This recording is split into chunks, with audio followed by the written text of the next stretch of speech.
एक दोपहर जब राजवीर दूध बेचकर घर लौट रहा था तो अचानक उसकी साइकिल एक गड्ढे में गिर गई और राजवीर के हाथ पैरों में काफी चोट आ गई। इस वजह से राजवीर दूध बेचने जाने के लिए परेशान हो गया। माँ, 1-2 महीने अगर आराम किया तो दूध के दुकान वाले भैया किसी और को काम पर रख लेंगे। सुबह भी उनका फोन आया था, बोल रहे थे कि मैं दूध बेचने मोहल्ले में नहीं जा रहा, इस वजह से मोहल्ले वाले बोल रहे हैं और उनकी दुकानदारी भी खराब हो रही है। बस आज का टाइम दिया है उन्होंने, अगर मैं आज दूध बेचने नहीं गया तो बेकार में बोलेंगे। अरे नहीं बेटा, अभी तेरी तबीयत ठीक नहीं है, कुछ दिन अभी तू दूध बेचने मत जा। पता चले रास्ते में कहीं गिर गया तो और मुसीबत आ जाएगी। अभी 1-2 महीने आराम कर। तुम चिंता मत करो, जब तक तुम ठीक नहीं हो जाते तब तक मैं मोहल्ले में दूध बेचाया करूंगी। खबरदार, आज कह दिया पर दोबारा मत कहना। हमारे घर की बहू बेटियां मोहल्ले में दूध बेचने जाएंगी।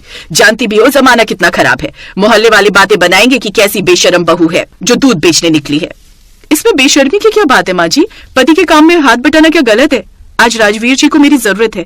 अगर मैं उनकी इस समय सहायता नहीं करूंगी तो 7 फेरे जब लिए थे उस समय हम दोनों ने जो वादा किया था कि सुख दुख में एक दूसरे का साथ निभाएंगे, तो क्या वो सब झूठी कस्में थी? सुनो, आपको मुझ पर विश्वास है ना? क्या आपको मेरी जरूरत नहीं है? क्या मैंने कुछ गलत फैसला लिया है? माँ, सुमन ठीक कह रही है। अभी ऐसे हालात हैं जिनमें सुमन का साथ मेरे लिए बहुत जरूरी है। सुमन, जब तक मैं ठीक नहीं हो जाता तब तक तुम सुबह मोहल्ले में दूध बेचने जा सकती हो। मुझे इससे कोई एतराज नहीं है। मुझे तुम पर पूरा विश्वास है। मुझे क्या, जो मर्जी करो। जब मोहल्ले वाले बातें बनाएंगे ना, कोई ऊंच नीच हो गई तब पता चलेगा। राजवीर ने सुमन का साथ दिया। उसने खुद से हिम्मत दिखाई और साइकिल चलाकर सुबह सुबह दूध की डेयरी पर पहुंची। डेयरी के मालिक ने जब सुमन को साइकिल पर आता देखा तो वो चौंक गया। नमस्ते सुभाष भैया, वो राजवीर जी की तबीयत ठीक नहीं है, उन्हें कुछ महीनों का आराम और बोला है डॉक्टर साहब ने, इसलिए अब से सुबह सुबह मैं ही मोहल्ले में दूध देने जाया करूंगी। आप मुझे बता दो कौन कौन से घर हैं जहाँ मुझे दूध बेचने जाना है। तुम दूध बेच लोगी? मेरा मतलब है तुम एक औरत हो और ऐसे मोहल्ले में दूध बेचने जाओगी तो वैसे मुझे कोई परेशानी नहीं है। मुझे तो काम करना है। दूध राजवीर बेचे या तुम, एक ही बात है, पर दूध पूरा बिकना चाहिए। बचा कर लाओगी तो पूरे पैसे नहीं दूंगा।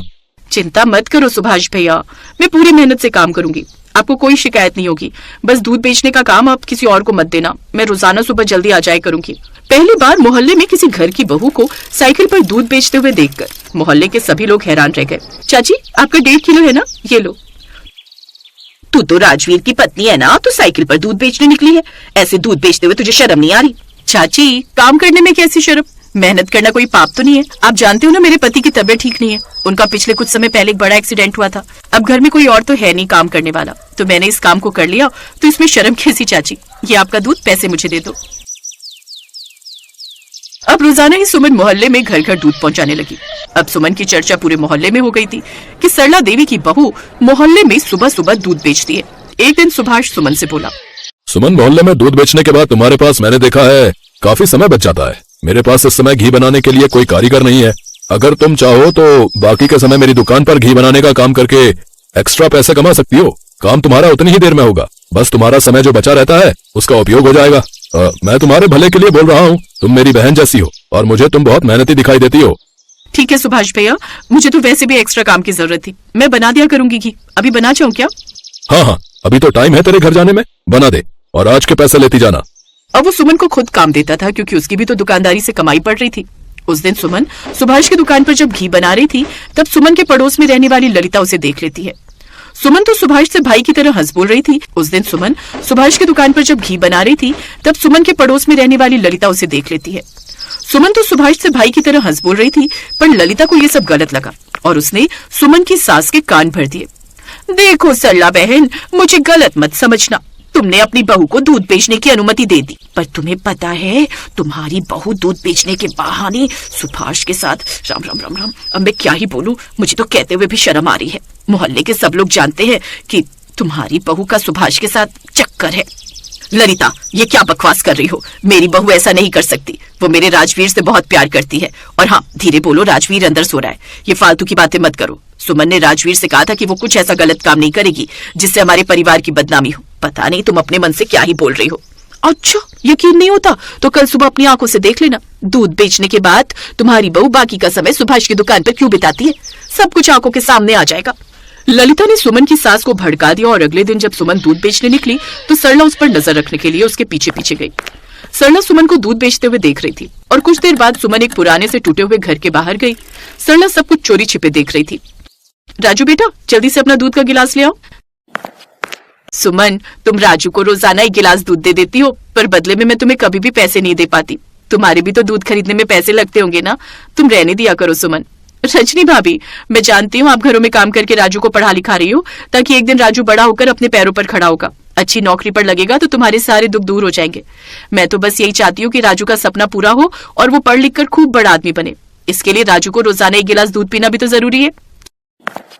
क्यों राजू बेटा, दूध पीने से बच्चों का दिमाग तेज होता है और बच्चे पढ़ाई में अव्वल आते हैं। थैंक यू दीदी, आप बहुत अच्छे हो। अब मैं रोज दूध पीकर पढ़ाई करता हूँ। सुमन, तुम्हारे जैसा दिल हर किसी का नहीं होता।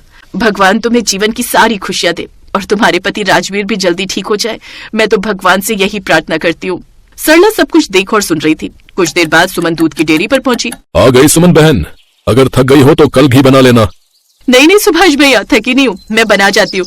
थोड़े पैसे आ जाएंगे, आज राजवीर जी की दवाई लानी है। घर का थोड़ा राशन भी खत्म हो रहा है, वो भी घर लेती जाऊंगी। माँ जी का बहुत दिन से चाय के साथ डबल रोटी और फैन खाने का मन था, आज वो भी खरीद कर ले जाऊंगी। बेचारी मेरे यहाँ आने के बाद पीछे से घर का सारा काम करती हैं, राजवीर जी को भी देखती हैं। इस उम्र में वो हमारे लिए कितना कर रही हैं। सुमन का ये रूप देखकर सरला की आंखों से आंसू बह गए। सुमन जैसी समझदार और संस्कारी बहू के लिए सरला ने कितनी गलत सोच बना ली थी। समाज के बारे में सोचकर सरला ने अपनी बहू के चरित्र को ही गलत समझ लिया। मैं कितनी गलत थी जो अपनी इतनी अच्छी बहू पर शक कर रही थी।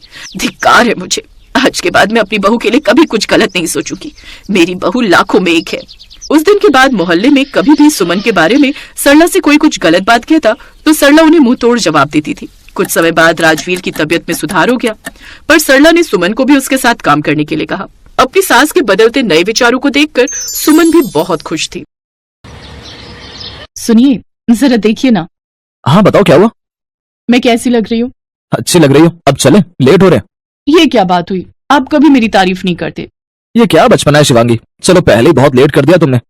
और नहीं, पहले मेरी तारीफ करो वरना मैं यहाँ से उठने वाली नहीं हूँ। ये कहकर शिवांगी मुंह फुलाकर बेड पर बैठ गई।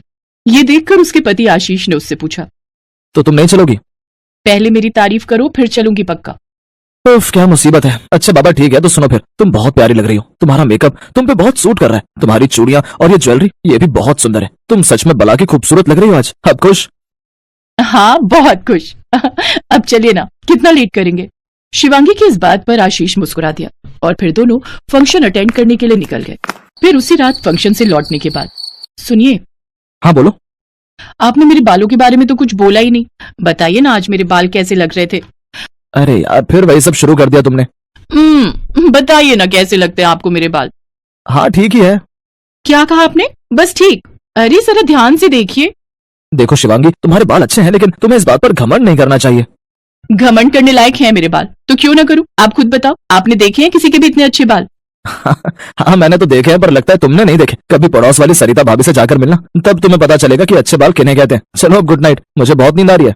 ये बोलकर आशीष तो करवट बदल कर सो गया, लेकिन शिवांगी की तो जैसे नींद ही उड़ चुकी थी। उससे बर्दाश्त नहीं हो रहा था कि उसी के मोहल्ले में कोई और भी है जिसके बाल उससे भी ज्यादा लंबे और सुंदर हैं। वो सारी रात इसी जलन में सो नहीं पाई। फिर अगली सुबह जैसे ही शिवांगी नहा कर निकली, तभी घर की डोरबेल बजी। भाभी दूध ले लो। हाँ लाओ भैया। अरे वाह भाभी जी, आपके बाल तो बहुत अच्छे हैं। हाँ वो तो है, मेरे बाल यहाँ सबसे अच्छे हैं। ना ना ना भाभी जी, वो सामने वाली सरिता भाभी से नहीं मिली क्या अब तक? घुटने तक आते हैं उनके बाल, और ऐसे घने और चमकीले बाल हैं उनके कि क्या कहें। भाई उनका तो किसी से मुकाबला ही नहीं। पहले आशीष और अब सुबह सुबह दूध वाले ने शिवांगी को गुस्सा दिला दिया था। दरअसल शिवांगी और आशीष की शादी को अभी कुछ ही महीने हुए थे और अभी तक शिवांगी अपने आस पड़ोस से अनजान ही थी।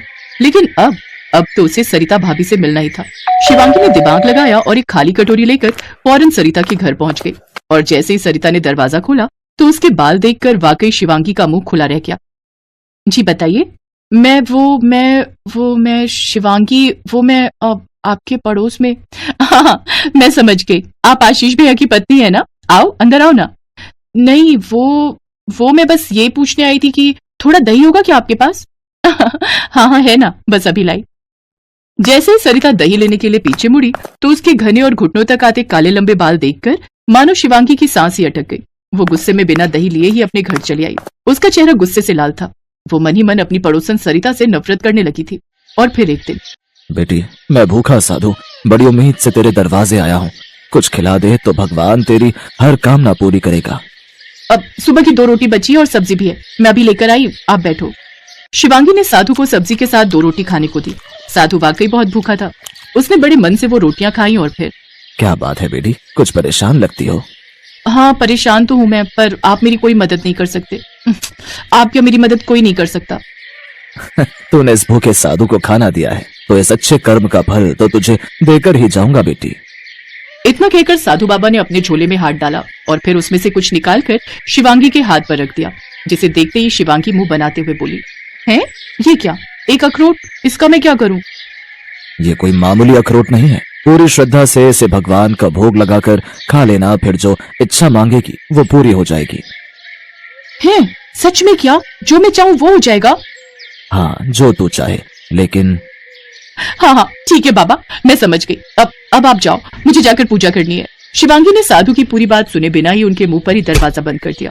फिर जल्दी से नहा धोकर भगवान की पूजा की और उस अखरोट का भोग लगाकर उसे खा लिया। और फिर मेरी यही इच्छा है कि मेरे बाल खूब लंबे हो जाएं और उस सरिता के बाल छोटे हो जाएं। नहीं नहीं, वो तो एकदम गंजी हो जाए, एक भी बाल ना बचे उसके सिर पर। इतना कहकर शिवांगी फौरन सरिता के घर की तरफ भागी, लेकिन सरिता के बालों में उसे कोई अंतर नहीं दिखा। उल्टा वो तो पहले से भी ज्यादा चमकदार लग रहे थे। ये देखकर शिवांगी का पारा चढ़ गया। फिर उसका ध्यान आसपास खड़ी औरतों पर गया जो उसे देखकर हंसे जा रही थी। तब जाकर शिवांगी ने खुद पर गौर किया। उसे अपना सिर बड़ा हल्का महसूस हुआ। उसने फौरन घर जाकर शीशा देखा तो उसकी आंखें फटी की फटी रह गई। असल में उसकी इच्छा पूरी तो हुई थी, लेकिन वैसे नहीं जैसे उसने चाहा था। यहाँ शिवांगी के सिर पर बालों का नामो निशान तक नहीं था। हे भगवान, ये क्या हो गया? मैं उस ढोंगी बाबा को छोड़ूंगी नहीं। शिवांगी ने अपने सिर पर एक कपड़ा बांधा और फौरन उसी साधु की तलाश में निकल पड़ी और थोड़ी ही देर में उसकी ये तलाश खत्म भी हो गई। अरे बेटी, ये सिर पर कपड़ा क्यों बांध रखा है तूने? ढोंगी कहीं के, देख तूने मेरे बालों का क्या हाल किया। इतना कहते ही शिवांगी ने अपने सिर से कपड़ा हटाया तो उसे गंजा देखकर साधु भी हैरान रह गया। कहीं तूने अखरोट खाकर कोई गलत इच्छा तो नहीं मांग ली? मतलब किसी भले मानस का बुरा तो नहीं चाहा तूने? मैं तो तुझे कल ही ये बात बताने वाला था, पर तूने मेरी बात पूरी नहीं सुनी। साधु की बात सुनकर शिवांगी को उसकी गलती समझ आ गई। बाबा कुछ तो करो, मैं ऐसे नहीं रह सकती। मेरे बाल मुझे लौटा दो। मैं कुछ नहीं कर सकता। हाँ, जिसका तूने बुरा चाहा अगर वो तुझे माफ कर दे तो शायद तेरा प्रायश्चित हो जाए। इतना कहकर साधु बाबा वहां से चले गए और शिवांगी उल्टे पांव रोते हुए सरिता के पास पहुंची और उससे एक सांस में सब कह दिया। सरिता एक भली औरत थी। उसने शिवांगी को गले लगाकर उसे माफ कर दिया। फिर अगले ही पल शिवांगी के बाल वापस आ गए। उस दिन शिवांगी एक बार फिर खूब अच्छे से तैयार हुई। बस फर्क ये था कि अब उसके मन में न किसी के प्रति जलन थी और न ही खुद पर घमंड, और इसीलिए वो कहीं ज्यादा सुंदर लग रही थी।